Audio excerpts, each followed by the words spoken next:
Just gone 6:30, you're watching East Midlands Today, and tonight, helping hands for Turkey.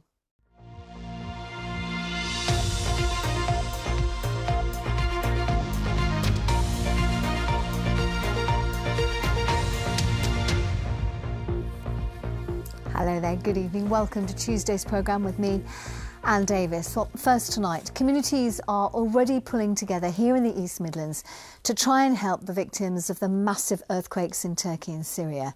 There is a huge urgency, of course, to get supplies delivered as soon as possible because of the bitterly cold weather currently gripping a region now without heat or light or functioning infrastructure. Among the people reporting live from Leicester there, you're watching East Midlands Today here on the BBC, and next, a former soldier has won a six-figure payout for hearing damage during an explosives demonstration. Vance Bacon-Sharrett from Mansfield fought with the Mercian Regiment in Afghanistan. It's actually his second successful. East Midlands Ambulance Service says the latest strike action, which of course ended this morning, proved to be the most challenging yet for the service. 6 out of 10 workers on duty actually took industrial action. But with no sign of any meaningful talks, more strikes are now on the calendar. But how are frontline services faring? Our health correspondent Rob Sissons is here. Hi, Rob. Good evening, Anne. Yes, if we take a look at some numbers, well, the strikes began 2 months ago, and on the first strike day at East Midlands Ambulance Service, you can see here call volumes were down 33%. Fast forward to that. Now, people in Rutland, they are fighting proposals to shut a popular leisure centre. Catmore Sports Centre in Oakham is expected to close within weeks after the County Council failed to secure a new operator, prompting anger from residents. Now, next this evening, as Derby waits to hear if it's been chosen as the location for the headquarters of the new Great British Railways organisation, there's been confirmation today of one major piece of investment in the city.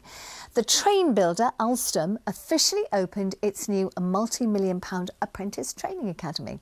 The company says it'll be used for new recruits from right across the country. As Simon Hare reports. Brilliant. It's that time again. Colin's in the studio. Must be time for sport. Thank you very much indeed, Anne, and a very good evening. Now, we have our big netball season preview coming up in just a second as Loughborough start their campaign to win their title back. But some big sporting news to start is that Leicester Tigers acting head coach Richard Wigglesworth is leaving at the end of the season to join England. It is weather. What a beautiful morning it was again this morning, Kay. Absolutely stunning at the moment, isn't it? Should we start with some pickies then? Yes. Tell you what, it was really hard to choose from the Weather Watchers pictures today. We've had some real beauties, so I thought I'd focus on those real stunning sunrises and sunsets we've had over the last few days or so. First up is last night's sunset. What a beauty this one was, and here it is in all its colourful glory in Swadlincote. And that was quickly followed day long as well. The wind stay light, a little bit cooler than we've had recently, so 6 or 7 degrees. We've got a weather front that's going to sink its way southwards tomorrow evening, but it's a very weak affair. High pressure kind of eats away at it, so we're not going to see much in the way of rainfall. After that, it's pretty decent for the rest of the week. Hallelujah. Thank you very much indeed, Kay. And that's it from us. Have a lovely evening, whatever you're doing. Bye-bye.